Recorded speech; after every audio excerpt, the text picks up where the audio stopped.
Ora viva, meus caros, vamos resolver o nosso exame de Física da 12ª classe 2022.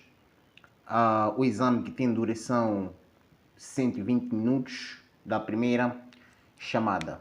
Aconselho que o caro estudante sente numa cadeira, não é? Caneta e papel, um copo de água, acompanhe a resolução atentamente até o final. Em questões de dúvida, tem espaço aí nos comentários, pode deixar ficar e nós vamos voltar a apreciar e responder as suas questões. Ok? Vamos começar. Número 1. Qual das alternativas se identifica como propriedade das ondas eletromagnéticas? Ok. Número 1. Vamos ver. A linha A. Precisa de um meio material para se propagar. Isso não é propriedade das ondas eletromagnéticas, é propriedade sim das ondas mecânicas.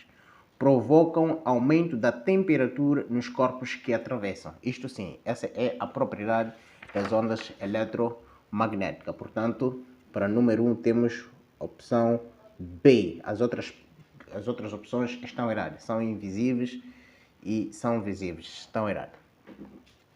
Ok, vamos seguir para o número 2.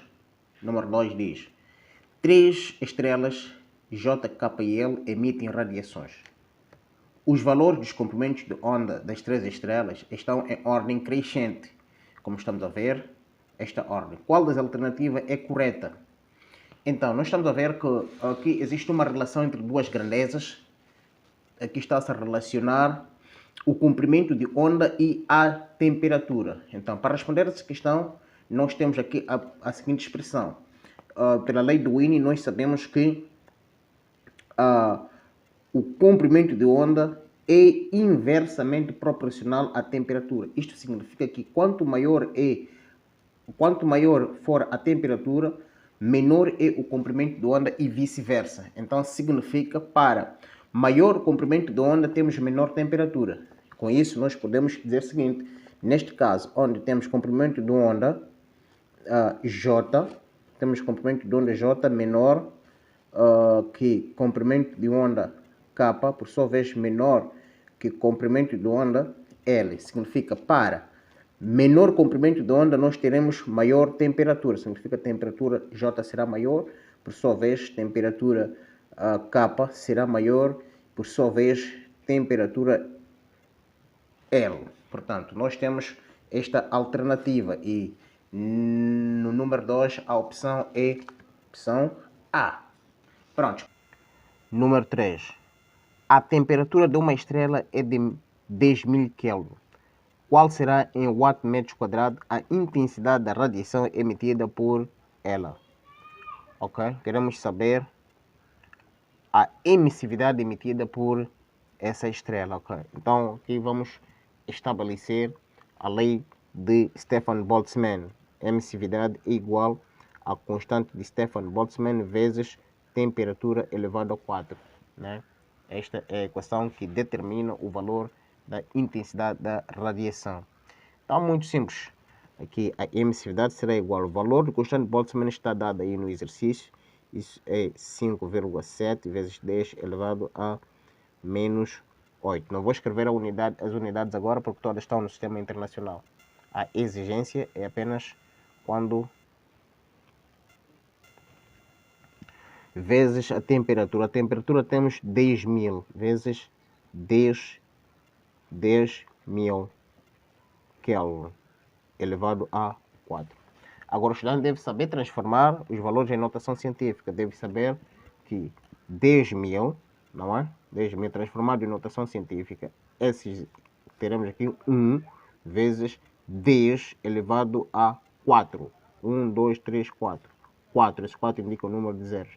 Então, este número é igual a esse. Então, vamos trabalhar com este número transformado para facilitar os nossos cálculos aqui, né? A emissividade será igual a 5,7 vezes 10 elevado a menos 8. 10.000 transformado, teremos aí vezes 1 vezes 10 elevado a 4. Tudo isso elevado a 4. Então, emissividade será igual, vamos manter aqui, 5,7 vezes 10 elevado a menos 8. Vamos trabalhar aqui dentro de parente. Temos aqui 1. Temos expoente de expoente, ok? Quando é assim, mantém a base, multiplica os expoentes 4 vezes 4, isso dá 16, ok? Dá 16. Prontos. Então, até porque podia ter tirado os parentes, as parentes. A emissividade será igual a que vamos multiplicar 5,7 vezes 1, isso dá 5,7. Temos aqui potência de mesmas bases, mantém a base, adiciona-se os expoentes, menos 8 mais 16, isso é igual a 8 watt por metros quadrados. Então, esse é o resultado. Temos aqui a opção C. O gráfico representa a emissividade em função da frequência da radiação emitida por uma estrela. Qual é, em Kelvin, a temperatura da estrela? Temos aqui B, constante de Wien, velocidade da luz. Então, queremos saber a temperatura da estrela. Portanto, nós vamos recorrer à expressão matemática da lei de Wien, que diz que a temperatura é igual à constante de Wien sobre comprimento de onda. Mas o nosso gráfico não mostra comprimento de onda. O gráfico representa a emissividade e intensidade da radiação e temos a frequência. Como é que nós vamos encontrar o valor de comprimento de onda? O valor de comprimento de onda vamos encontrar a partir da equação geral das ondas, que diz que a velocidade é igual ao comprimento de onda vezes a frequência. Portanto, se eu quero comprimento de onda, aqui isolo, a frequência vai dividir com a velocidade.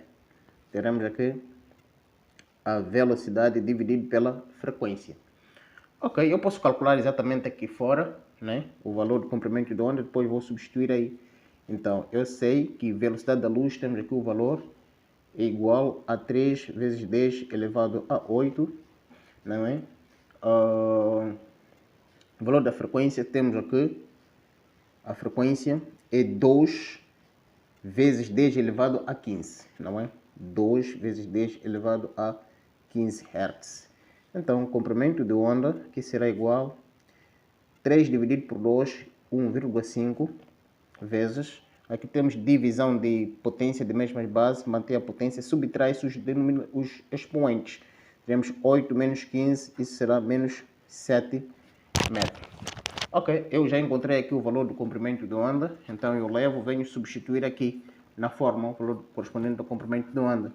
Então, a temperatura será igual a valor de constante de Wien, temos aqui, não é, que é 3 vezes 10 elevado a menos 3 metro Kelvin, não é? E o valor de comprimento de onda, já calculamos aqui, 1,5 vezes 10 elevado a menos 7 metro. Metro, simplifica. Então, a temperatura será igual a 3 dividido por 1,5. Isso vai ser igual a 2. Não é? Aqui temos divisão de potência de mesmas bases, mantém a potência, subtrai-se os expoentes. Menos 3, menos 7, isso vai ser igual a 4 Kelvin. Então aqui temos o valor da temperatura. Vamos observar as nossas opções. Temos aqui opções, a opção B, número 4. Número 5 diz, o gráfico representa a emissividade em função do comprimento de onda das duas estrelas, G e H. Qual é, em Kelvin, a temperatura da estrela mais quente? Tá bem? Temos aqui as legendas. E, olhando para o gráfico, nós temos que primeiro identificar qual deles é a estrela mais quente. Como que nós podemos identificar? Este gráfico representa o comprimento de onda em função da emissividade. Então, certamente, o gráfico que apresenta maior emissividade, este é a estrela mais quente, porque a emissividade é diretamente proporcional à potência, aliás, à temperatura. Quanto maior é a temperatura, maior é a emissividade. Então, certamente aqui olhando para os dois gráficos, quem tem maior emissividade é a estrela G. Então, vamos calcular a temperatura da estrela G, é o que o exercício pede. Então, para calcular a temperatura, vamos usar a expressão matemática da lei de Wien, que diz que a temperatura é igual, não é, a constante de Wien sobre o comprimento de onda. O comprimento de onda e constante de Wien, temos aí o valor que é 3 vezes 10 elevado a menos 3 metros Kelvin, não é? E o valor do comprimento de onda da estrela G é 0,4 nanômetro. Está expresso em nanômetro. Nanômetro equivale a 10 elevado a menos 9 metros. Metro, isso vamos simplificar. Então, a temperatura será igual, dividimos 3 por 0,4, isso dá 7,5. 7,5. Mantemos a base da potência, temos divisão de potência de mesma base, mantemos a base, subtraímos os expoentes. Menos 3, menos 9, isso é igual a 6 Kelvin. Portanto, essa é a temperatura da estrela G, que consecutivamente corresponde à estrela mais quente. Então, temos aí a opção D do exercício 7,5. Opção D. Número 6, temos uma questão de fundamentação teórica. Qual das propriedades é dos raios catódicos? A linha A. Provocam fluorescência em algumas substâncias. Correto. Provocam fluorescência em algumas substâncias. Isto está correto. É assim. Nas questões de múltipla escolha, onde tem a possibilidade de uma apenas estar correta, se identificar a primeira opção que está correta, pronto, tu já não precisas sofrer para economizar o tempo, porque certamente as restantes são falsas. Já até nem precisa de ler, porque já identificamos a correta. Só se não identificarmos que vamos procurar as outras questões, não é? Então, vamos seguir para número 7. Número 7 também é uma questão de fundamentação teórica que diz: como meio de terapia, os raios-x são usados no tratamento de hipertensão? Não. Diabetes? Não. Cancro? Sim. Cancro. Opção C. Por quê? Porque o cancro é uma doença que é interna, né, dentro do organismo. Portanto, os raios-x, né, eles têm poder de penetrar, as radiações podem penetrar dentro do organismo humano. Então, a partir dessa penetração, ele pode irradiar energia, porque os raios-x, eles têm poder de penetração para dentro do corpo humano. Então, cancro, precisa ser malária? Não. Vamos para a questão número 8. A emissão fotoelétrica ocorre quando a frequência de radiação incidente é menor que a frequência limite. Não é verdade. Aqui não ocorre emissão fotoelétrica. A frequência de radiação incidente maior ou igual à frequência limite. Sim, só nesta condição que ocorre a emissão fotoelétrica, quando a frequência de radiação incidente é maior que a frequência limite ou limite vermelho. Portanto, número 8 é a opção B. Número 9. Para a emissão fotoelétrica de um metal, obteve-se o seguinte gráfico de energia cinética em função da frequência. Quais são os valores indicados pelas letras K e M no gráfico? Temos aqui a legenda. Ok, vamos analisar o gráfico. Como nós vemos que aqui o gráfico é de energia cinética em função da frequência. O valor que se pretende é o valor de K e M. Agora, olhando para o gráfico, nós conseguimos aqui observar que temos aqui 0, origem, este ponto temos 3, aqui temos K, aqui temos 9. Se a gente for observar, consegue descobrir que a variação das unidades de frequência é de 3, 3, 3. De 0 para 3, significa de 3 para K mais 3, de K mais 3, temos aqui 9. Então, significa que K é 6. não é? Porque temos de 0, 3, mais 3, 6. Então, descobrindo que o K é 6, nós vamos para as opções, nós vamos encontrar a única opção que tem, opção 6 é a opção C. Então, consecutivamente, o valor de M é 2,5 eV corresponde à energia cinética.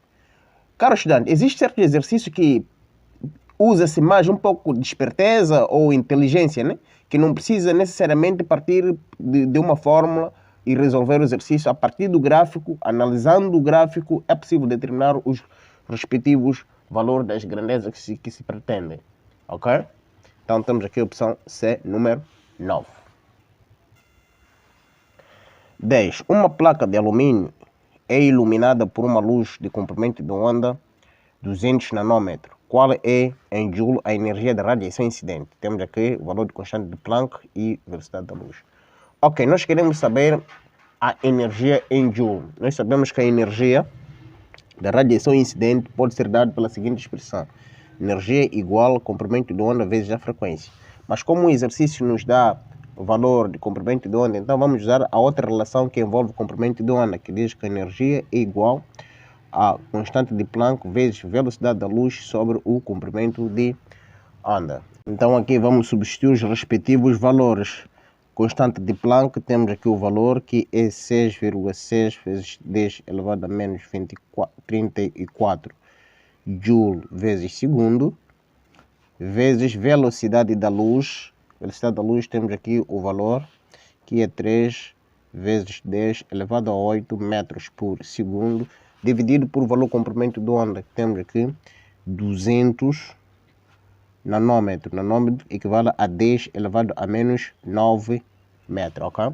Vamos simplificar segundo por segundo, metro por metro, então teremos apenas Joule. Isto será igual ao que?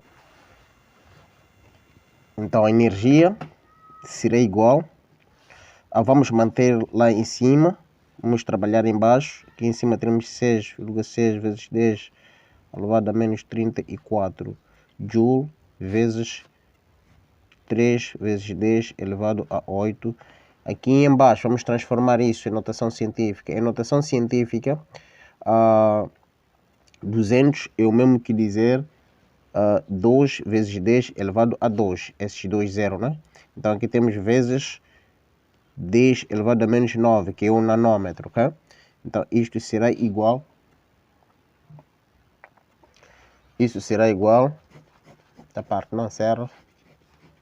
Isso será igual. O que nós teremos aqui? Vou manter aqui em cima 6,6 vezes 10 elevado a menos 34 vezes Joule, neste caso, vezes 3 vezes 10 elevado a 8. Aqui embaixo 2, 10, 10, vamos manter, temos a mesma base, adicionamos 2 com 2, 2 mais 9, teremos menos 7, ok? Então aqui teremos, o que teremos aqui?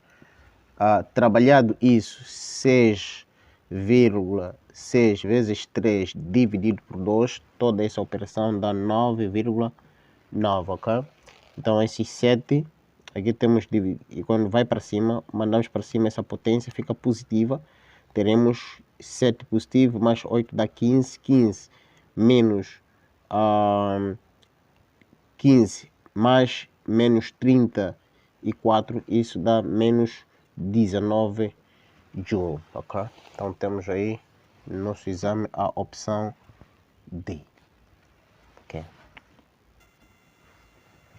Número 11. Qual é em elétron-volt a energia cinética máxima dos fotoeletrons emitidos se a função trabalho do material for de 2,3 elétron-volt e a frequência da radiação incidente 3 vezes 10 elevado a 15 Hz? Temos aqui o valor de constante de Planck. Ok, para resolver essa questão, primeiro vamos estabelecer a equação geral da emissão de fotoeletrons, que diz que a energia de radiação incidente é igual à função trabalho mais energia cinética, ok? Então, partindo daqui, o que nós teremos? estamos a ser pedido para calcular a energia cinética. Certamente vamos isolar e esta vai para o primeiro membro e vai subtrair. Então, a energia cinética será igual à energia de radiação incidente, esse quando vai para lá subtrai, menos a função trabalho, ok?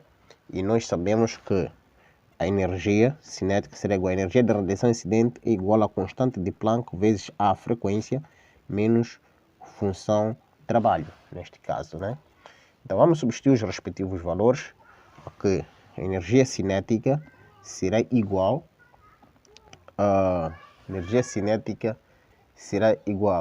constante de Planck, já fomos dado aqui, 4,14 vezes 10 elevado a menos 15, não é? Eletrão volt segundo. Isto vezes o valor da frequência. O valor da frequência também fomos dado aqui. 3 vezes 10 elevado a 15 Hz, não é? Menos o valor de função trabalho, que é 2,3 eletrão volt, ok? Então simplificamos esse valor, a frequência é inverso do período, então a frequência por segundo, simplificamos, então multiplicamos, vamos multiplicar 4,14 vezes 3, que é o valor da frequência. O que nós teremos aqui? A energia cinética será igual, este produto será 12,42 eletrão volt menos 2,3 eletrão volts. Então, a energia cinética será igual, essa diferença será 12,42 menos 2,3, que será igual a 10,12 eletrão volt. Então, olhando para as nossas opções, temos lá a opção C. Opção C, 10,1. Arredondado a uma casa decimal, 2 passa para aqui, teremos 10,1. 12. Qual é em eletrão volt a diferença de potencial que deve ser empregue para acelerar um eletrão de modo que o comprimento de onda mínimo seja igual a 3 angstrom? Ok, o exercício pede para calcularmos a diferença de potencial, ok? Então, nós sabemos que a energia cinética dos fotoeletrões, energia cinética, é igual à energia potencial. Por sua vez, a energia potencial é igual a diferença de potencial vezes a carga do eletrão. Nós queremos procurar qual é essa diferença de potencial ou energia potencial, ok? Então nós vamos partir da equação da emissão dos fotoeletrões, que diz a energia de radiação incidente é igual a função trabalho mais a energia cinética. Ok, então essa energia de radiação incidente nós sabemos que é constante de Planck vezes velocidade da luz sobre o comprimento de onda. Usamos esta relação porque o exercício nos dá o comprimento de onda. E considerando que a energia para a realização do trabalho ou simplesmente a função do trabalho é igual a zero, então isso tudo será igual à energia cinética, que por sua vez é igual à energia potencial, que é a diferença da potencial vezes a carga. Então o que mesmo estamos à procura aqui é a energia potencial ou a diferença de potencial. Então vamos isolar a carga para o outro membro. Então a carga vindo para o outro membro irá aqui dividir por esta fração. Então nós teremos aqui constante de Planck, não é?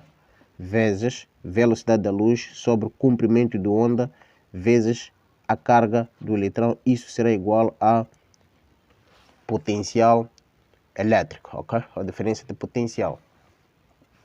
Vou trazer essa informação para aqui. Então, potencial elétrico, a diferença de potencial será igual a constante de Planck vezes velocidade da luz sobre comprimento de onda vezes a carga, ok?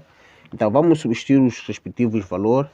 Aqui temos o valor de constante de Planck está dado em eletrão volt. Nós podemos converter para joule por segundo, dado que todas as unidades estão no sistema internacional. Então, para converter, se esquecer o valor no sistema internacional, basta multiplicar este valor, não é? Multiplicar a 4,14, não é?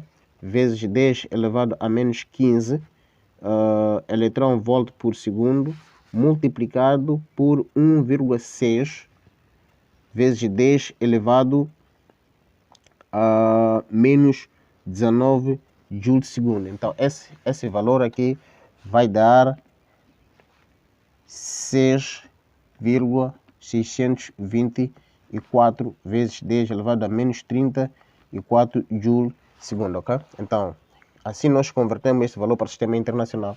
Então, voltamos aqui. Energia potencial, a diferença de potencial será igual. Agora vamos usar este valor de constante de Planck. 6,624 vezes 10 elevado a menos 34. Todas as unidades estão no sistema internacional, então podemos não escrever, escrevemos no fim. Vezes 3 vezes 10 elevado a 8, valor da velocidade da luz. Tudo isso sobre comprimento de onda 3 angstrom, não é? 3 angstrom equivale a 3 vezes 10 elevado a 8, não, a 10, menos 10, angstrom, 1 angstrom equivale a 10 elevado a menos 10, vezes velocidade, vezes o valor da carga do eletrão. O valor da carga do eletrão nós sabemos que é 1,6 vezes 10 elevado a menos 19, ok? Então, simplificamos 3 por 3, ok? Então, teremos aqui o potencial será igual a 6,624 dividido por 1,6, isso vai dar 4,14, ok? Então, temos aqui, vamos trabalhar as potências, não é? Temos mesmas bases aqui, vamos adicionar os expoentes, teremos aqui menos 29, ok? Menos 29, 10, menos 19, menos 29. E menos 29 passando para cima, teremos 29 positivo. Vai somar com o 8, que é positivo, teremos o que? 37. 37 menos 34, teremos aqui vezes 10 elevado a 3, ok? Então, isto é 1000, 10 elevado a 3 é 1000. Multiplicado este valor 1000 por 4,14, o potencial será igual a 4140 volts, ok? Então, esse é o valor do potencial. Indo para as opções, temos opção B. Número 13. A figura representa os níveis de energia do átomo de hidrogênio. Qual é em nanômetro o comprimento de onda de transição de maior energia? Temos aqui os valores da constante de Planck e velocidade da luz. Ok. Olhando para o gráfico, o maior salto que acontece no nível de hidrogênio é o K. Então, esse é o valor onde ocorreu maior transição de energia K. Então, nós vamos calcular o comprimento de onda desta transição K, ok? Então, a energia, a variação de energia nesta transição, a variação de energia será dado por constante de Planck vezes a velocidade da luz sobre o comprimento de onda, ok? Então, nós estamos à procura do valor do comprimento de onda, vamos isolar isso. Teremos aqui o comprimento de onda será igual, não é? A constante de Planck vezes velocidade da luz sobre a variação de energia, ok? Então, vamos calcular aqui, outro lado, variação de energia. A variação de energia nós sabemos que ocorre entre os níveis fundamentais, menos 13,6 a menos 1,51, ok? Então, a variação de energia será igual à energia do nível fundamental, menos 13,6, ok? Menos 13,6 menos 1,51, ok? Então, aqui nós teremos a variação de energia será igual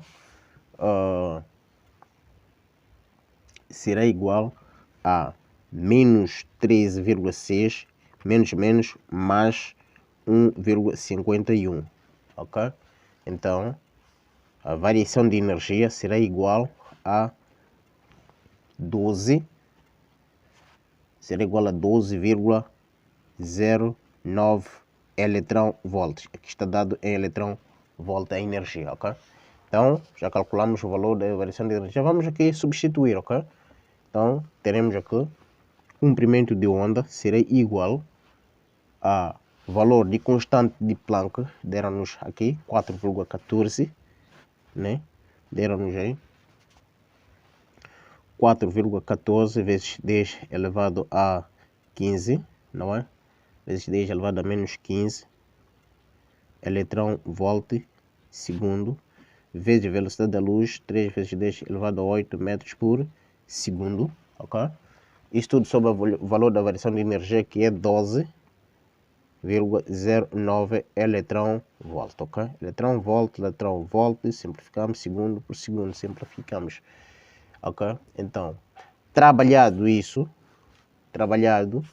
comprimento de onda será igual a 4,14 vezes 3, o produto disto dividido por 12,09, nós teremos aqui 1,0272, ok?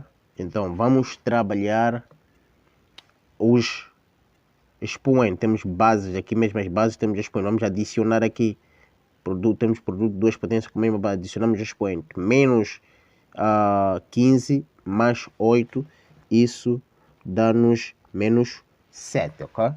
Então, como pede-se para calcular em nanômetro, nanômetro significa que aqui tem que ser vezes 10 elevado a menos 9, isso significa nanômetro, ok? Então, para ser isto menos 9, vamos andar duas casas decimais, a vírgula vai deslocar mais duas casas decimais, então o comprimento do onda será igual, a vírgula passa para aqui, ok? Teremos 102,772 vezes 10 elevado a menos 9. Pronto, aqui já estamos em nanômetro, ok? Isso 10 elevado a menos 9 significa nanômetro. Então, podemos apenas reescrever. Podemos aqui arredondar menos de uma casa decimal, esse 7. Menos de uma casa decimal, 7 passa para 3 aqui. O comprimento de onda será igual a 103 nanômetros. Isto aqui é nanômetro, podemos representar por seu símbolo nanômetro, ok? Então temos aí o nosso resultado e equivale à opção D do número 13. 14. Quais desses elementos são isótopos? Isótopos são elementos químicos que têm mesmo número atômico, diferente do número de massa. Número atômico é aquele menor número que o elemento químico apresenta, e o número de massa é aquele número que é maior, ok? Então, temos aqui temos número atômico, eles são menores, temos diferentes números atômicos, não. Então, isso não pode ser isótopos. Isótopo tem que ser números atômicos iguais, ok? Então aqui também os números menores são diferentes. Aqui os números menores são iguais e os números maiores são diferentes, ok? Esse aqui é isótopo. Mesmo número atômico, diferente número de massa. Opção C. 15. Qual das equações representa um processo de fusão nuclear? Ok. Fusão nuclear é uma reação na qual dois núcleos juntam-se ou fundem-se formando um núcleo. Em outras palavras, fusão nuclear consiste em dois núcleos leves juntarem-se, fundem-se, formando um núcleo pesado. E neste processo ocorre libertação de partículas e quantidades de energia. Isso chama-se fusão. Fusão é junção de dois núcleos leves, quando juntam-se vão formar um núcleo pesado, libertando partículas nucleares e energia, ok? Ao passo que fissão nuclear, vou aproveitar e explicar, fissão consiste num núcleo pesado quebra-se através de bombardeamento de uma partícula neutra, a partir de um neutrão. Esse neutrão vai quebrar o núcleo pesado, não é? Ao quebrar, vai ocorrer a formação de dois núcleos leves. Também ocorre libertação de partículas nucleares e energia, ok? Então a diferença entre fusão e fissão é essa. Fusão é junção de dois núcleos, formam um núcleo pesado, ao passo que fissão é a quebra de um núcleo pesado em dois núcleos leves, ocorrendo nos dois processos libertação de partículas nucleares e energia. Portanto, para a questão número 15, a opção é A. Temos aqui dois núcleos leves, juntaram-se, formaram um núcleo pesado, ocorreu libertação da partícula de energia. Então, na opção B, já não é fusão, isso é fissão. E não é isso que está a pedir. Eu posso que essas outras opções até nem vamos olhar porque não tem nada a ver, ok? Opção A, número 15. 16. Seja dada a equação, temos aqui a equação, é correto afirmar que se trata de uma reação de desintegração alfa, beta, beta menos captura eletrônica. Ok, olhando para esta reação, na desintegração alfa, beta ou beta menos, o núcleo desintegra-se formando outro núcleo, libertando partículas. As partículas nucleares são libertadas. Quando o núcleo capta um eletrão, isso chama-se captura eletrônica. Aqui temos nos reagentes um eletrão envolvido no processo de desintegração. Significa este átomo captou o eletrão. Então, esse chama-se captura eletrônica ou captura kappa. Ok? Opção D. 17. Sejam dadas equações, temos aqui duas equações, não é? Que partículas representam as letras X e Z? Temos aqui a letra X e temos a letra Z nas duas reações. Quais são as partículas libertadas? Ou quais as partículas que representam, ok? Então, para respondermos essa questão é muito simples. O estudante deve estabelecer a lei de conservação de massa nos produtos, bem como nos reagentes, ok? Então,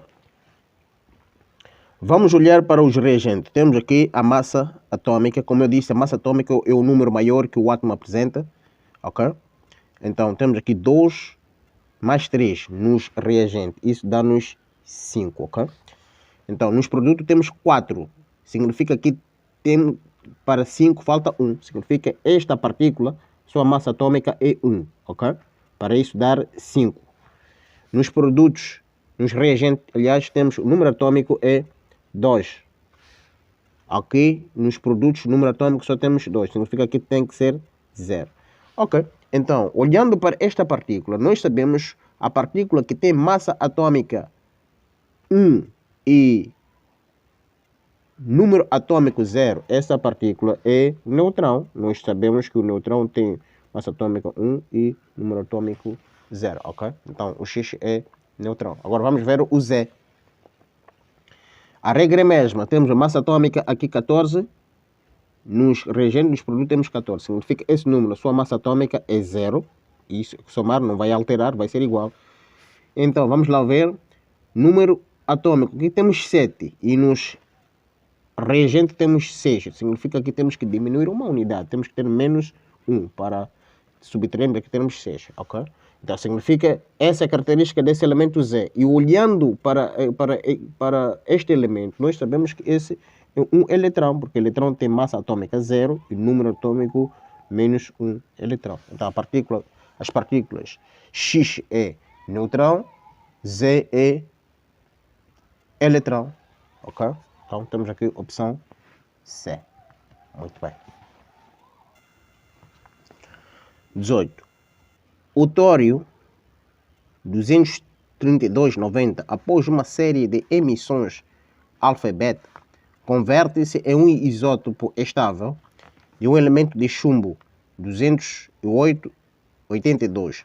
Quantas partículas alfas foram emitidas após o processo, ok? Então, eu tentei escrever a equação. Temos o tório, ocorreu reações, transformou-se em chumbo, libertou várias partículas alfa, que nós não sabemos quantas, e partículas beta, ok? Então, Queremos saber quantas partículas alfas ela libertou. Ok. Então, aqui o princípio é mesmo. Nós temos que estabelecer a lei de conservação de massa nos reagentes e nos produtos. Como nós vemos, nos reagentes temos a massa do tório 232, ok? Então, nos produtos também temos que ter 232. Agora, nós vemos aqui que temos 208, ok? Aqui temos 4, a massa do hélio. Então, para 232, nós temos que calcular, temos que estabelecer aqui o coeficiente do hélio, não é? Aqui vamos experimentar, por exemplo, 6. Vamos considerar que são 6 partículas libertadas. Esse 6 multiplica com o 4, que é o número de massa, também multiplica com o 2. Se o 6 multiplica com 4, aqui teremos 24, ok? Então, 24 adicionado por 208, isso dá-nos 232. Então, aqui já igualamos o número de massa. Aqui sabemos que é 0. E o 6 multiplicado por 2, aqui dá-nos 12. 12 mais 82 dá 94. Portanto, passa esse valor do número atômico. Então, significa que aqui, esta partícula libertada também tem que ter coeficiente. Nós sabemos quantas partículas betas foram libertadas. Então, vamos aqui experimentar o 4. Esse valor é aleatório, você procura, não é? Vai estabelecer vários números, não é? Então, até você encontrar qual é o valor que vai corresponder à igualdade da reação. Então, experimentamos 4. O 4 também multiplica por número de massa, aqui dá 0, não vai alterar. E o 4 multiplica pelo número atômico, teremos menos 4. Agora, adicionado 82 mais 12 dá 94, menos 4 dá 90. Então já estabelecemos igualdade. E assim descobrimos que as partículas libertadas, tivemos 6 partículas de hélio que foram libertadas. E olhando para o nosso exame ou o nosso exercício, que corresponde à opção B. O sódio 2311 transforma-se em neônio 2310 ao emitir uma determinada partícula. Que tipo de desintegração se trata? Ok, primeiro nós sabemos uma reação de desintegração é aquele que o núcleo de um átomo transforma-se num outro núcleo, libertando a partícula.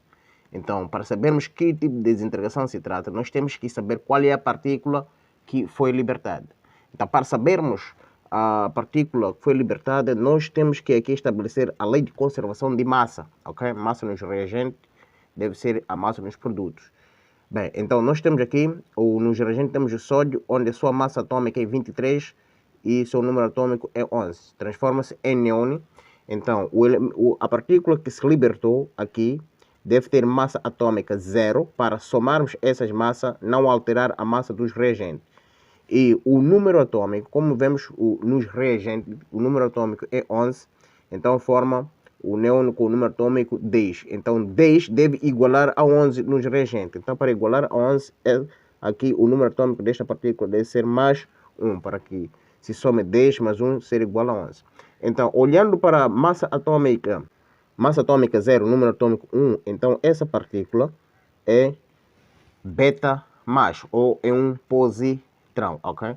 Então é assim que se descobre qual é esta partícula, vendo o número de massa atômica e o número atômico. Portanto, temos aqui a opção C. 20. Seja dada a equação. Temos aqui a equação. Na equação x, z e o tipo de reação nuclear são respectivamente. Ok, eu reescrevi aqui a equação. Então, na equação temos aqui incógnita, temos z e temos x. Procura saber quais são os valores correspondentes a essas incógnitas e saber o tipo de reação. Ok, vamos começar a dizer que tipo de reação. Ok, como nós podemos ver, temos aqui um núcleo de urânio bem pesado, na qual foi bombardeado um neutrão. Após esse bombardeamento no núcleo, o núcleo de urânio quebra-se em 2 núcleos, transforma-se em 2 núcleos, libertando partícula nuclear. Então, Este tipo de reação chama-se fissão nuclear. Fissão nuclear é quando temos um núcleo, não é, pesado, fragmenta-se ou quebra-se formando dois núcleos leves, ok? Então já identificamos que é fissão. Como é que nós vamos descobrir aqui quais são os elementos Z e X? Primeiro temos que obedecer à lei de conservação de massa. Massa nos reagentes deve ser igual a massa nos produtos, bem como são os números atômicos. Então, se a gente somar a massa nos reagentes, temos 235 mais 1, aqui teremos 236. Então, significa aqui a massa, a soma da massa de todos os elementos aqui também deve ser igual a 236. Então, vamos somar 140 mais 92, isso dá 232. Então, 232 para 236 faltam 4. Significa esse elemento aqui deve ter massa atômica 4. Então, como temos aqui o x que é o coeficiente, então vamos colocar no lugar de x 4. E esse 4 multiplica pelo número de massa e multiplica pelo número atômico. Então, 4 vezes o número de massa, que é 1, isso vai dar 4. 4 vezes número atômico, que é 0, aqui vai ser igual a 0. Significa que este elemento terá massa atômica 4 e número atômico 0, ok? Então, já temos aqui 232 mais 4 dá 236, prontos. Então, descobrimos aqui que 4x é 4. O Z, para nós sabermos qual é o valor de Z, também temos que estabelecer a igualdade da massa atômica, aliás, número atômico nos reagentes, bem como nos produtos. Vamos somar os números atômicos. Aqui temos 92 mais 0 dá 92, ok? Então temos que esperar aqui também seja igual a 92. Então, aqui temos 55 mais 0 dá 55. Então, qual deve ser o valor de Z para que seja igual a 92? Então, aqui o Z será igual a 37, não é? 37, porque teremos 37 mais 55 vai ser igual a 92, mais 0 dá 92, pronto. Então já temos aqui a igualdade, descobrimos que Z é 37. Como é que saiu esse 37? 37 porque aqui temos 55 mais 0 dá 55. Então quanto falta para 92? Falta 37, então Z é 37.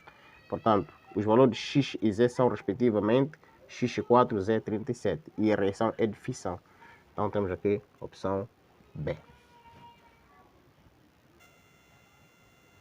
21. Após o bombardeamento do urânio 235-92 por um neutrão, ocorreu a formação de elemento Y e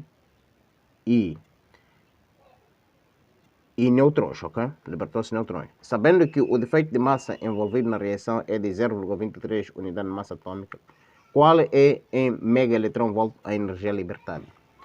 Ok, para determinar o valor de energia libertada, nós temos a equação de Einstein, que diz que a energia é igual a 931 vezes o defeito de massa.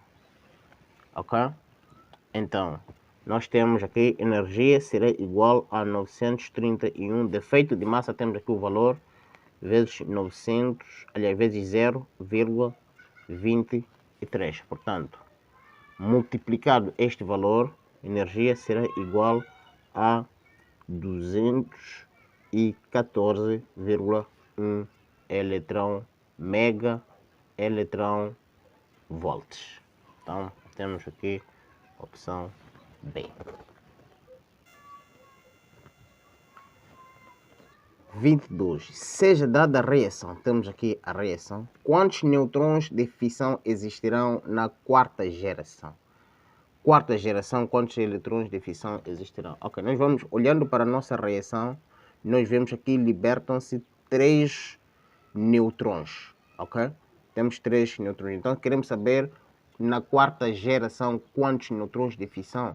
Então isso será igual, o número de neutrões de fissão que vão se libertar na quarta geração será igual a 3, porque esta reação liberta 3, a base de libertação é 3, então será 3 elevado a 4, que é o número de geração. Então, o número de neutrões na quarta geração será igual a 3 elevado a 4. Isto é igual a 81, ok? Então, temos aqui a opção A. Se pedisse na quinta geração, então seria elevado a 5. Na sexta geração, elevado a 6. Então, se a reação aqui emitisse duas reações de fissão e pedir a quarta geração, seria 2 elevado a 4. Ok. 23. O período de semidesintegração do cloreto de tálio é de 73 horas, correspondente a 3 dias. Certo hospital possui 20 gramas deste isótopo. Qual será em grama a sua massa após 9 dias? Ok? Nós queremos saber, nós temos esse é o nuclídeo inicial, queremos saber depois de 9 dias qual em grama será o nuclídeo. Ok? Então, temos aqui a relação. O nuclídeo por se desintegrar, o nuclídeo que nós esperamos depois de 9 dias, é igual ao nuclídeo inicial, né, sobre 2 elevado a N, ok? Então, N o que é? N é o número de período de semidesintegração. Onde nós vamos encontrar o valor de N? Vamos encontrar a partir da seguinte relação. N, ok? Que é o número de período de semidesintegração, é igual ao tempo, né, sobre o período de semidesintegração, ok? Então, N será igual a tempo. O tempo é 9 dias, né? Queres saber depois de 9 dias? Esse que é o tempo.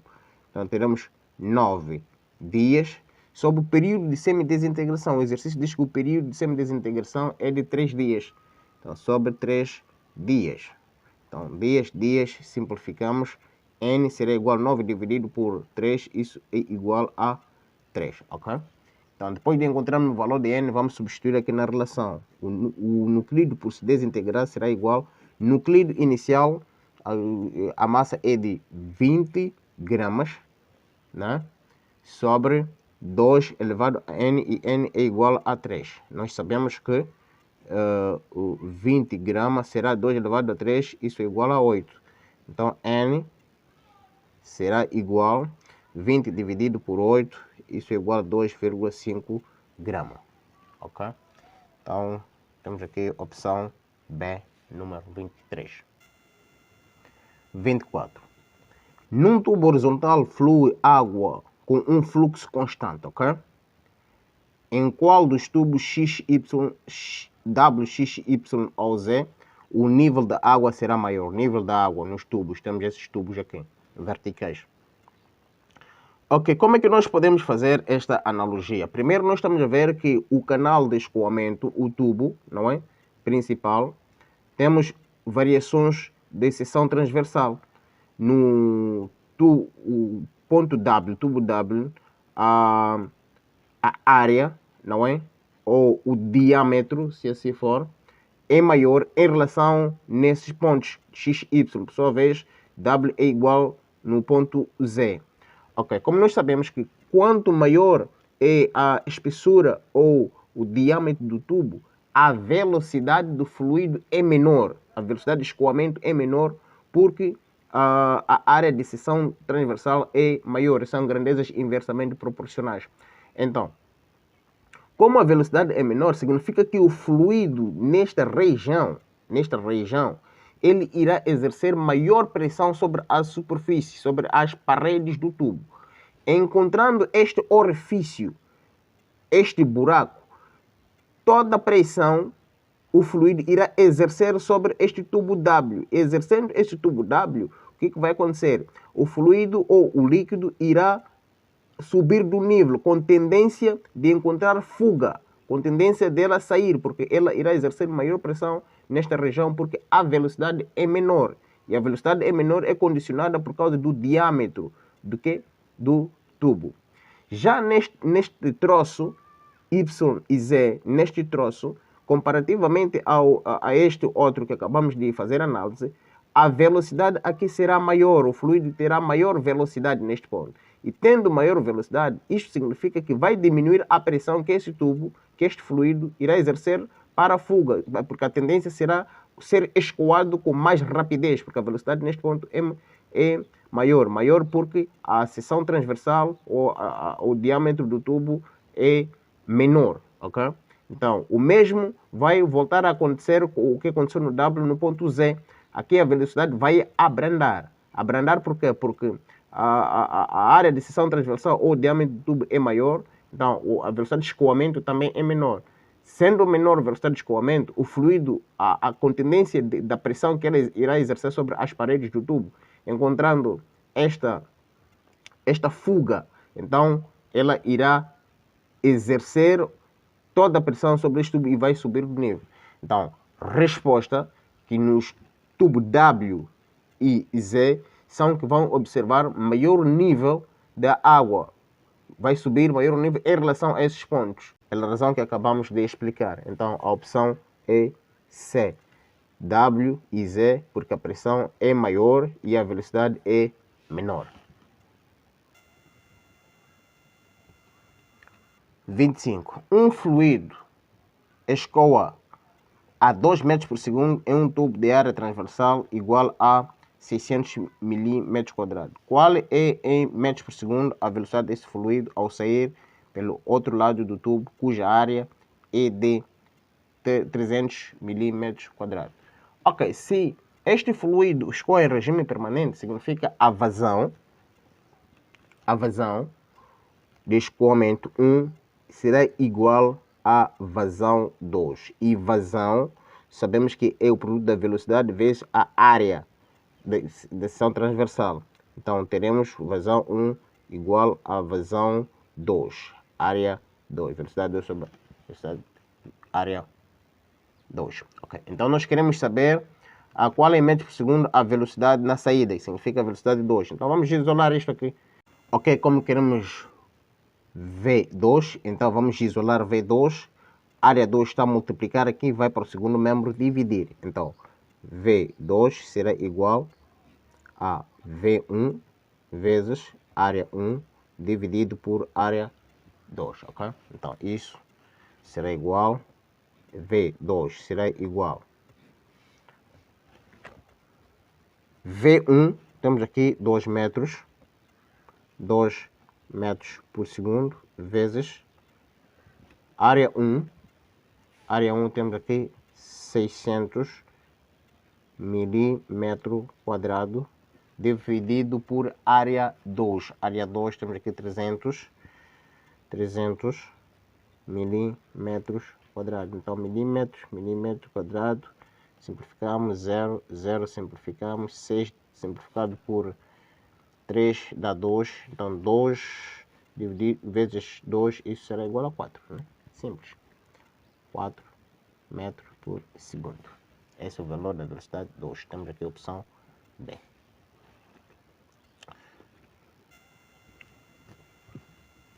Num tubo horizontal de seções transversais A e B circula água de forma contínua com velocidade 2 metros por segundo e 9 metros por segundo, respectivamente.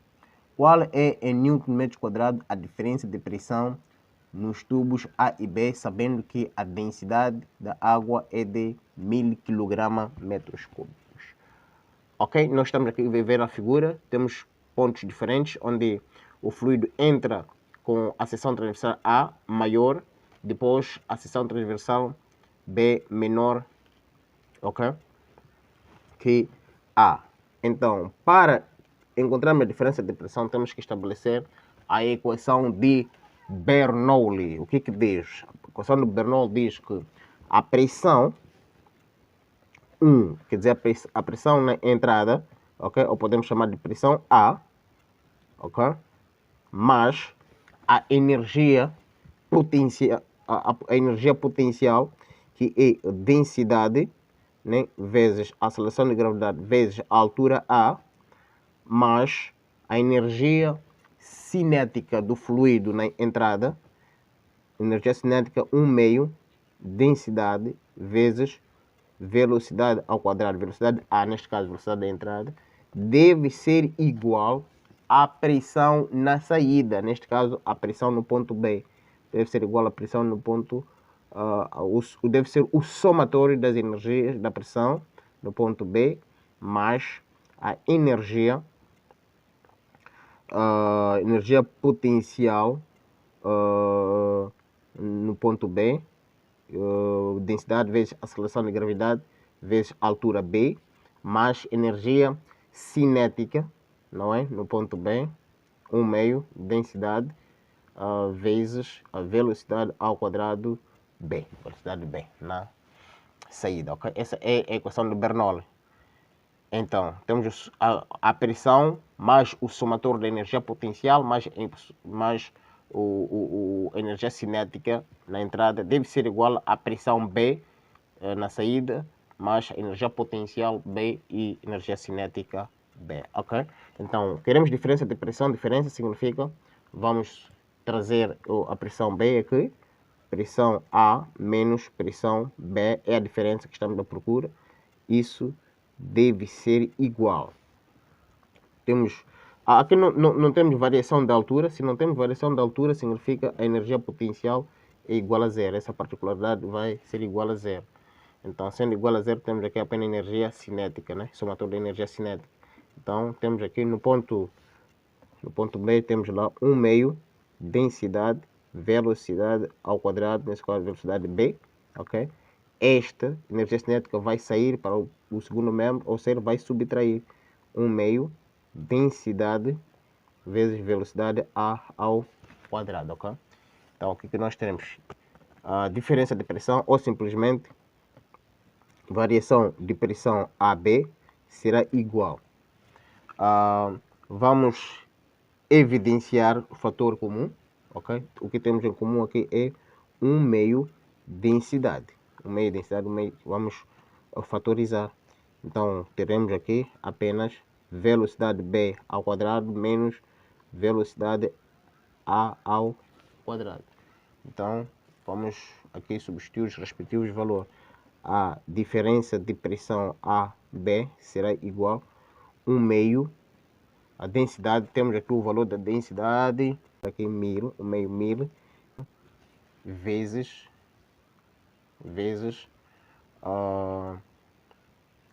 velocidade B. Velocidade B, temos aqui 9. Velocidade B temos aqui 9 ao quadrado e velocidade A menos 2 ao quadrado, ok? Então, a diferença de pressão AB será igual a 1000 dividido por 2, teremos aqui 500, ok? 500 vezes 9 ao quadrado, 81, menos 2 ao quadrado é 4, né? Então, a diferença de pressão AB será igual a 500, 81 menos 4, isso dá 77. Então, a diferença de pressão no ponto AB será igual a 38.500, quer dizer 38.500 Newton metro quadrado, Newton por metro quadrado. Então temos aqui opção A. 27. Um fluido ideal percorre um cano cilíndrico em regime permanente. Em um estrangulamento onde o diâmetro do cano fica reduzido a 1/3. A velocidade do fluido será? Ok, como o fluido escoa-se em regime permanente, então significa que o diâmetro 2, o segundo diâmetro, será igual a diâmetro 1 dividido por 3. 1/3 é isso. Dividir por 3. Esse é o diâmetro 2, ok? Então, depois disto, nós vamos estabelecer o princípio de continuidade, porque o líquido escoa-se em regime permanente. O princípio de continuidade diz que vazão 1 é igual a vazão 2, ok? Então, vazão nós sabemos que é igual a velocidade 1, neste caso vazão 1, vezes área de seção transversal 1, isso deve ser igual a velocidade 2 vezes área de seção transversal 2, ok? Então, sendo assim, nós sabemos que a área de seção transversal é igual, aqui teremos V1 vezes a área de seção transversal é igual a π vezes raio ao quadrado. Neste caso teremos raio 1, ok? Vezes raio ao quadrado. Isso deve ser igual a velocidade 2 vezes π vezes raio 2 ao quadrado. Ok. Raio. Onde é que nós vamos encontrar o raio? Se nos deram o diâmetro. Então, nós sabemos que raio, neste caso, raio 1 será igual a diâmetro 1 dividido por 2. Ok? Raio é igual a diâmetro dividido por 2. Então, neste caso, o nosso raio 2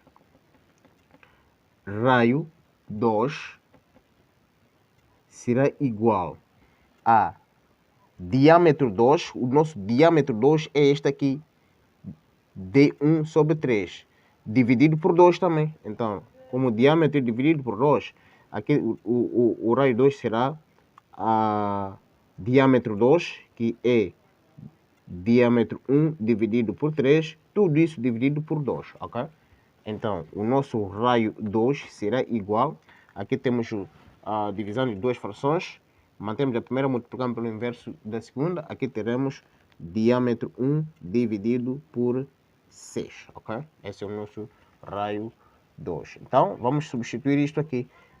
Π por π, simplificamos, não é? Então, nós aqui teremos velocidade 1, raio 2, aliás, raio 1 ao quadrado, temos aqui, raio 1 é diâmetro 1 dividido por 2. E teremos vezes diâmetro 1 dividido por 2, tudo isto ao quadrado, como vem na fórmula, né? Então, nós aqui teremos, isto será igual ao que? A velocidade 2 vezes diâmetro, raio 2 temos aqui definido que é diâmetro 1 sobre 6, tudo isto ao quadrado, ok? Então, teremos o que aqui? Podemos trabalhar isso, que teremos V1 vezes diâmetro ao quadrado sobre 2 ao quadrado é 4, ok? Isso é igual, vai ser igual ao que? Que temos velocidade 2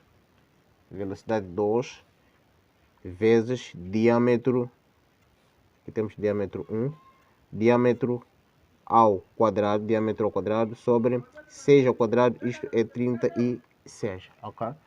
Então, podemos simplificar este por este, ok? Então, em outras palavras, aqui temos V1 dividido por 4, ok? V1 dividido por 4, isto será igual a V2, que é a velocidade, dividido por 36. Então, eu quero encontrar o valor de V2. V2, faço produtos meio igual a produtos extremos. Então, esperei aqui. Velocidade 2 será igual ao produto de 36 vezes V1 dividido por 4. Ok?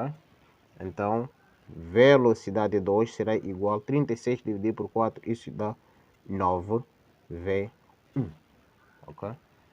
9V1. Como vemos, vamos para o nosso exercício. Temos aqui a opção C. 28. Quais dessas grandezas se identificam como parâmetro de estado do gás ideal? Vamos lá ver. Volume, temperatura e pressão. Opção A. Aqui não discutimos nada. O estudante deve saber quais são os parâmetros de estado, as grandezas que são consideradas parâmetros de estado. São exatamente volume, temperatura e pressão. Não há mais, ok? Opção A. 29. Um gás ideal sofre transformação X, Y, Z. Sabe-se que o processo X para Y é isotérmico e Y para Z é isobárico. qual dos gráficos representa corretamente a referida transformação. Ok, vamos logo partir aqui do segundo gráfico 2. X para Y isotérmico. Nós sabemos isotérmico é o isoprocesso que ocorre a temperatura constante, ok? Neste caso, se a temperatura é constante, duas outras grandezas devem variar, que é a pressão e o volume. Então, temos aqui de X a Y, como vê, este gráfico mostra a variação da pressão e o volume, ok? Então, esse é o processo isotérmico, XY. YZ.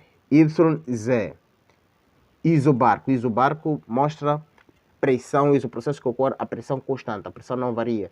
E o que varia são outras grandezas, neste caso que é a temperatura e o volume. Então, como vemos este gráfico, a pressão neste ponto não varia. O gráfico é afim, ok? Então, este é o gráfico que representa o processo isobarco nesse contexto. Portanto, ficamos com a opção B.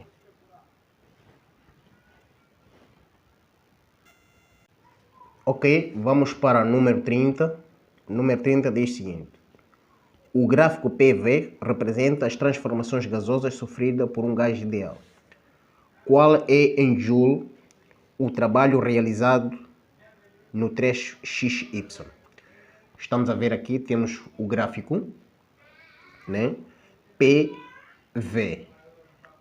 O trabalho realizado no trecho XY. Estamos a ver esta variação, onde temos aqui o valor da pressão e o volume varia de 1 até 3. Ok, se nós queremos calcular o trabalho, nós sabemos que trabalho realizado por um gás é igual a pressão vezes a variação de volume. Então, variação de volume, podemos calcular aqui ao lado, o volume varia de 1 a 3, teremos o volume final menos o volume inicial. Então, teremos variação do volume aqui, 3, não é? Menos 1. Isto tudo vezes 10 elevado a menos 3 metros cúbicos. Então, a variação do volume será igual a 3 menos 1, 2 vezes 10 elevado a menos 3 metros cúbicos. Então, trabalho aqui será igual pressão, aqui temos a pressão de 2 vezes 10 elevado a 5 Pascal. 2 vezes 10 elevado a 5 vezes variação de volume, temos aqui 2 vezes 10 elevado a menos 3 metros cúbicos. Então, o trabalho será igual 2 vezes 2, isso é igual a 4. Temos aqui o produto de duas potências. Mantemos a base. Adicionamos os expoentes. 5 menos 3, isso é igual a 2. Então, podemos transformar isso. O trabalho será igual a 4. 10 elevado a 2, isto é 100. Então, teremos 4 vezes 100. Então, o trabalho será igual a 400 Joule. Pronto. Então, vamos nas opções. Nós vemos que aqui equivale à opção A. Número 31. Tem 64 gramas de gás de oxigênio, cuja a massa molar é de 32 gramas por mol, considerando como ideal, num volume de 10 litros, a temperatura de 300 Kelvin, qual é aproximadamente em atm a pressão exercida pelo gás. Temos aqui constante universal dos gases estabelecido dentro de parênteses. Ok. Queremos a pressão. Nós sabemos, vamos escrever a equação geral dos gases. PV igual a nRT. P é a pressão, V é o volume, N é o número de mol, R constante universal de gases e T é a temperatura. Se P é pressão, então pressão será igual, o V vai segundo membro, vai dividir, será igual a N vezes R vezes T sobre V. Ok. Aqui temos um problema. Nós não temos número de mol, mas sabemos, fomos dado aqui a massa molar e sabemos qual é a massa do gás. Então, temos que calcular o valor de N. O N vamos encontrar a partir da seguinte relação.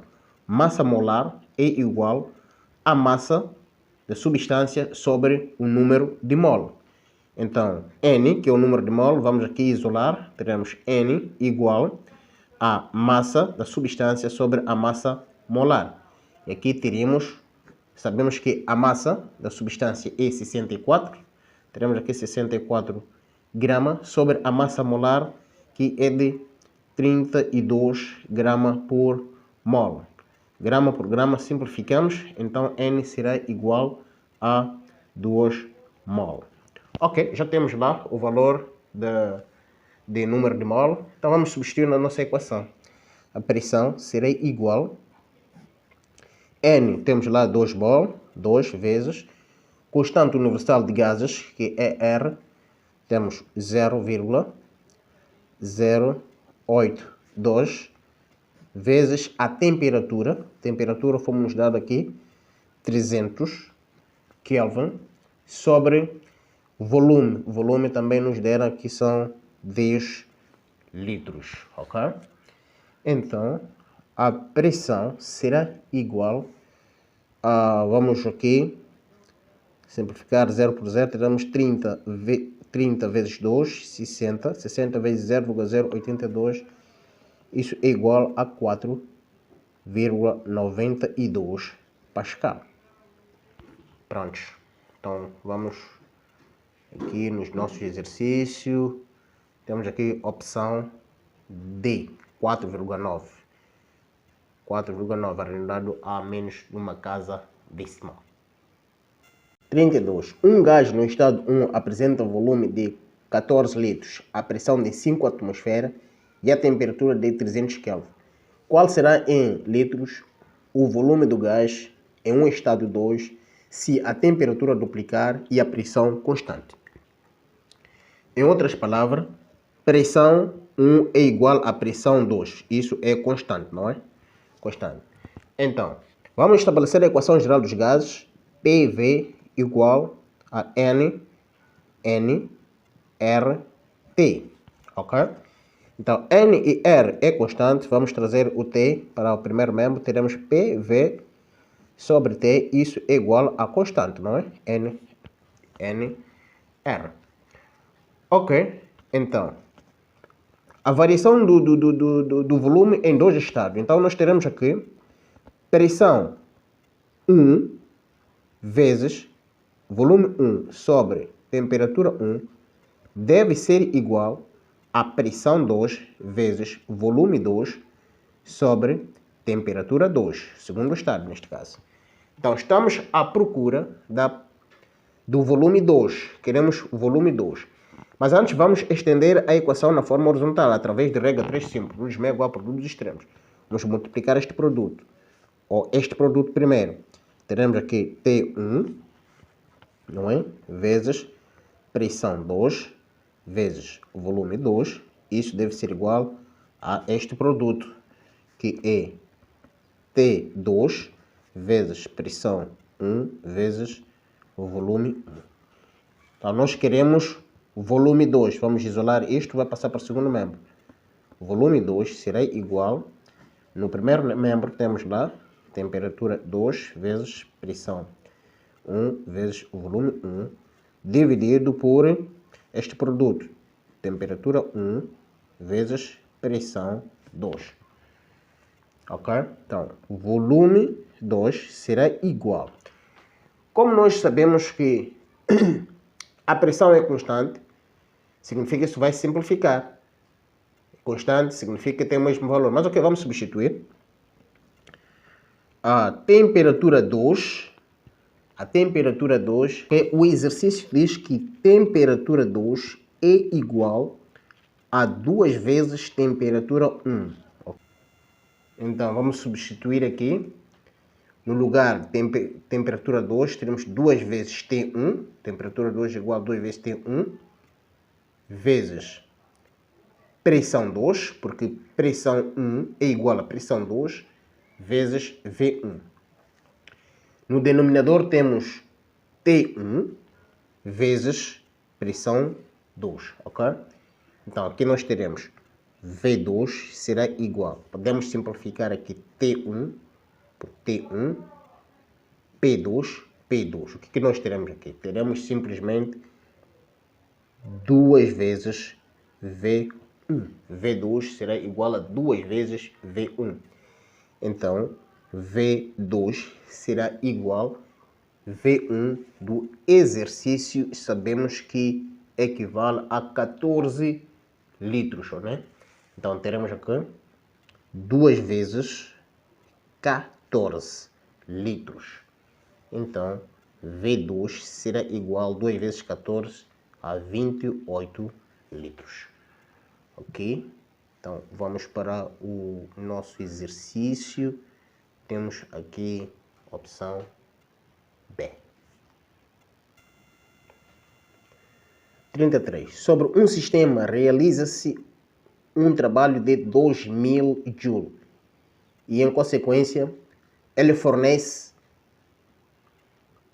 1260 joules de calor durante o mesmo intervalo de tempo. Qual é em joule a variação de energia interna? Ok. Nós sabemos pela primeira lei da termodinâmica, diz o seguinte: o calor fornecido por um sistema, uma parte vai para a realização do trabalho e a outra parte vai para a variação da energia interna, ok? Então, se queremos saber qual é em joule a variação da energia interna, então vamos isolar aqui, né?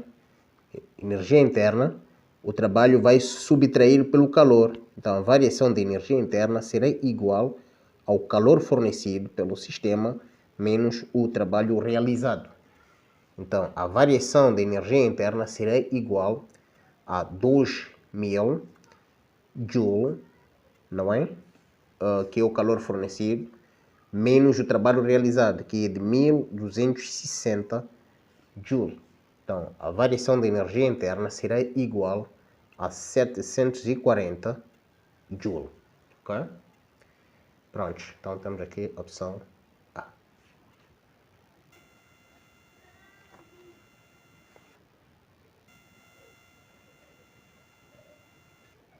Número 34.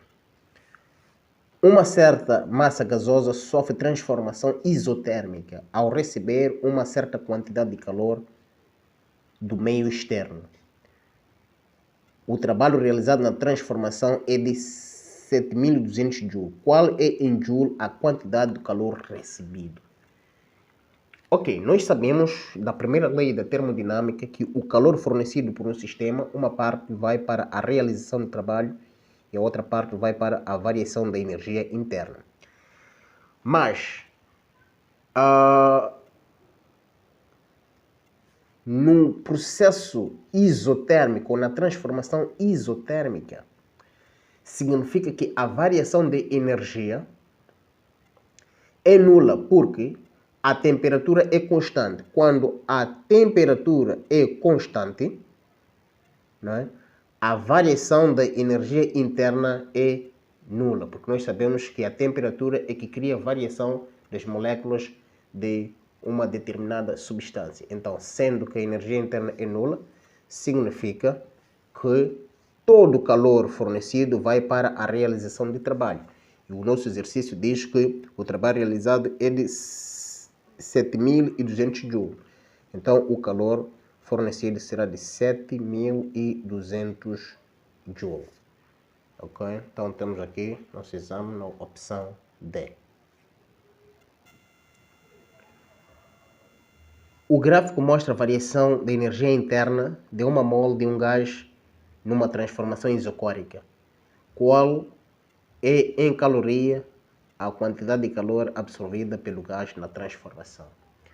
Ok, sempre vamos partir da primeira lei da termodinâmica, que diz que o calor fornecido para um sistema, uma parte vai para a realização do trabalho, a outra parte vai para a variação da energia interna.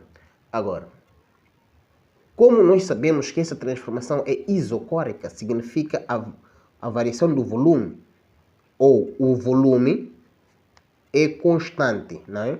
É constante, transformação isocórica.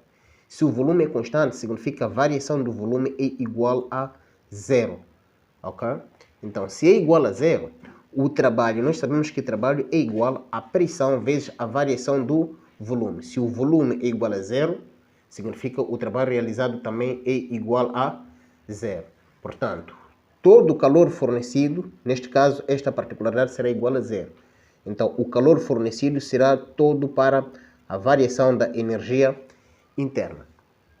Ok? Então, o calor fornecido, né, será igual.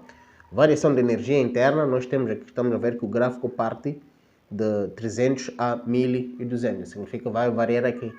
Teremos aqui 1200, não é? Calorias menos 300. Ok? Então, 1200 menos 300, o calor fornecido será igual a 900 calorias. Então, temos no nosso exercício logo a opção A. 36. Qual é a grandeza que caracteriza o número de oscilações completas que o corpo realiza na unidade de tempo num pêndulo simples? Número de oscilações completas na unidade de tempo, isso é frequência. Simples quanto isso. 37. O gráfico representa a elongação em função do tempo de um oscilador. Quais são, respectivamente, em unidade do sistema internacional, os valores de amplitude e do período do oscilador? Ok.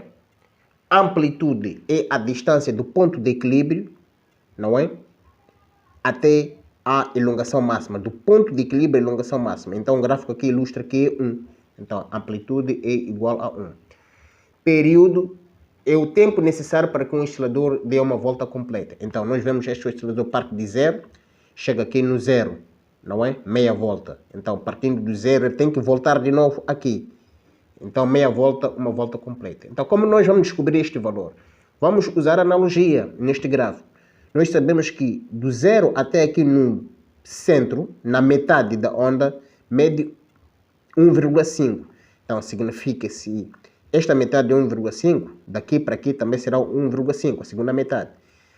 Daqui para aqui, que é a terceira metade, 1,5. Então, somamos. 1,5, 1,5 dá 3, mais 1,5 dá 4,5. Então, para completar essa distância, não é? Onde vai completar a volta, temos mais 1,5. Então, teremos aqui 1,5, aqui 1,5, aqui 1,5. Então, temos 1,5, 3, 4 mais 6. Então, o período igual a 6. Então, amplitude 1, período 6. Opção B.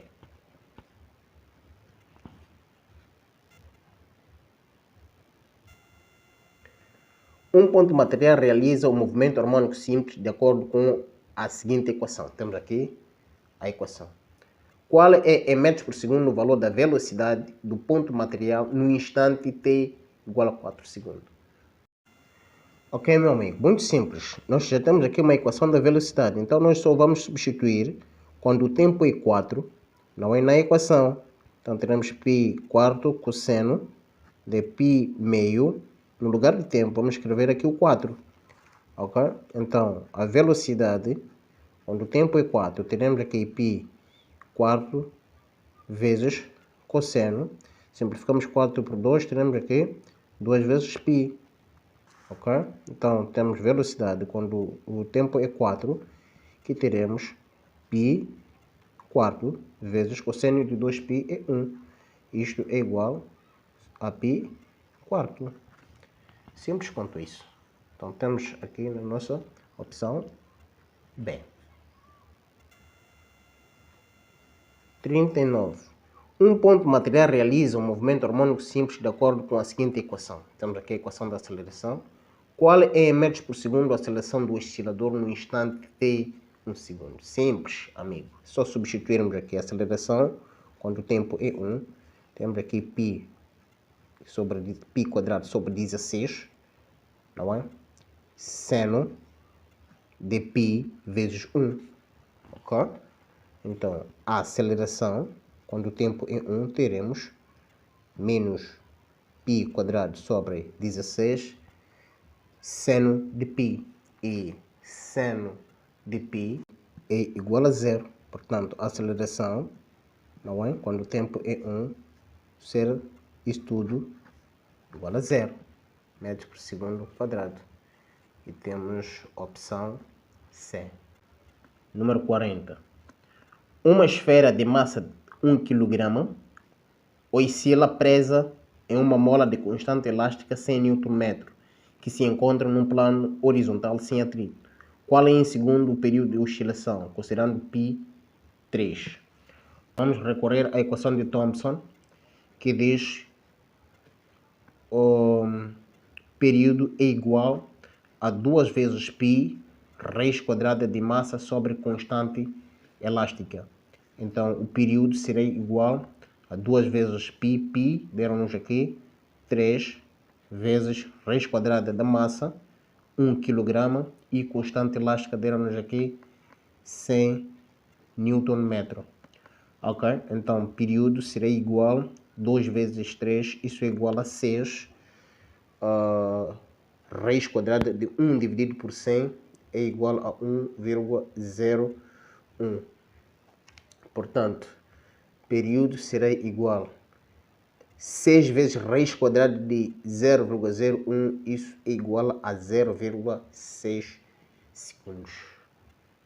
Ok? Temos aqui a opção B.